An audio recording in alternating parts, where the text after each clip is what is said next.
What up with everybody? It's your boy MC Inspires Black Superman, Mr. Health and Wealth. And this week's message is going to talk about operating in your weakness. Now, let me tell you something. This message has been coming up over and over and over during my spiritual journey in like the last month.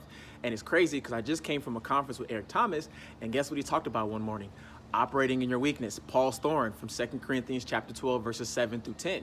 And then I just listened to the sermon on Sunday by Pastor JP, and guess what he talked about? Operating in your weakness, right? And it's crazy because, I'm thinking to myself, man, I'm ready to be a billionaire. I'm ready to have a 10,000 agent team. I'm ready to speak all over the world, right? God, you know me, you know my heart, you know my work ethic. I wake up early, I stay up late, I read the books, I pray, I talk to people, I got the mentorship. Like, I am there. I am ready to be a trillionaire, right?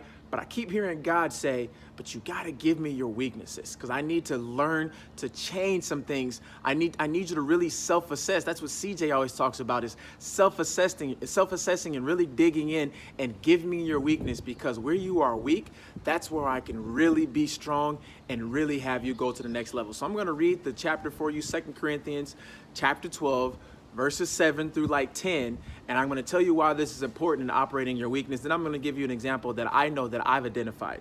It says, therefore, in order to keep me from becoming conceited, I was given a thorn in my flesh, a messenger of Satan to torment me. This is Paul talking.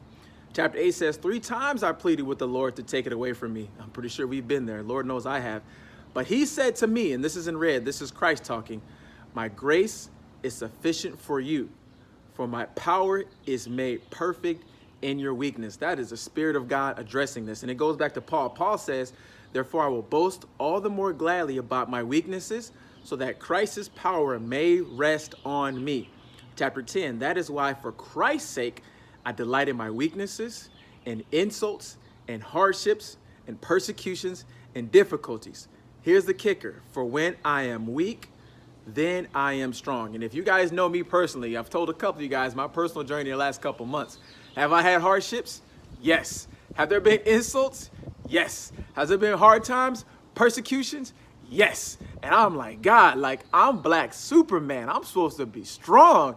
And God's been telling me, but you gotta give me your weaknesses, because that's when you'll be the most strong. When you can identify your weak areas, give them to me, allow for me to grow in you and bless others, that's when you really get to the next level. And again, it's not always about money. It's about, blessing others, prosperity, showing my friends and families hey, keep hope, keep faith, keep working, keep grinding, but most importantly, keep God first. And I'm gonna tell you guys, this is one example for me.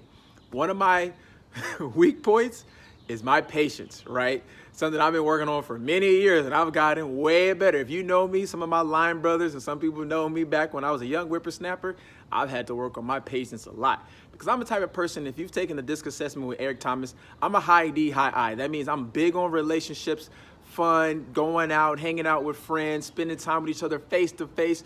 But then I'm also a pilot where when I'm focused on something, when I'm driving towards something, man, I will bulldoze anybody who's in the way. And I'm like, look, if you're with me, you're with me. If you're not, it don't matter. I'm going forward.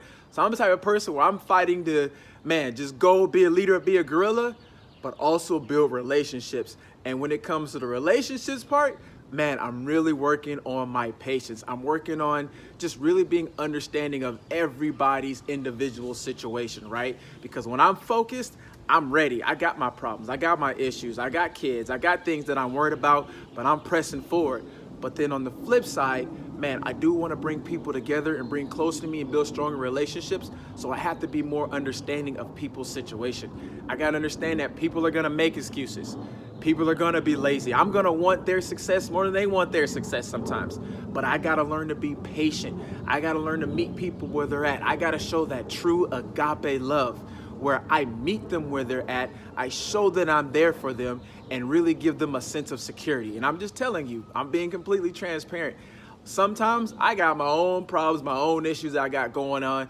And I got to say, hey, you know what, Mark? You got to be a blessing to this person. You got to dig deep inside and find out how you can really bless and serve this person, because the more you serve them, the more you serve others, the more God will bless you. Now, I'm not saying that's something I've always struggled with, is blessing others and being a servant leader. My thing is, I got to really focus on the meeting the people where they're at keeping 100% open heart, keeping transparency, and then at the same time staying focused on my goal. That is an area that I am constantly working on. So that's an area that I'm giving to God. And when people start giving me their excuses, or people start saying, oh, I'm gonna be lazy, or I don't wanna do it, guess what? Instead of me getting upset, I say, God, this is you. How can I better serve this person? How can I better serve this group? How can I be a better service to them so you get the glory? And I'm starting to notice the more I do that, the more God comes through in their life and my life, and he gets the glory. So if there's an area that you're weak in, and I have plenty of weaknesses, that ain't just the only one, but if there's an area that you're weak in, and there's an area that you need a blessing in, sit down with God. Talk to him and be like, God, where can I improve? Where can I grow? Self-assess. And when you identify it, give it to God, be blessed, serve others, earn, learn, compete, and every day get better at being yourself. Why? Because we're here to give God the glory, make sure that this world is blessed so more people can receive Christ in their hearts, get to the kingdom, and go have a phenomenal life. You guys take care, man. Share this, comment, go to my YouTube page, Mark Cooks Inspires. Share this out. I bring you guys messages every Monday. So continue to share, continue to support. I love you guys. Agape love. Let's go.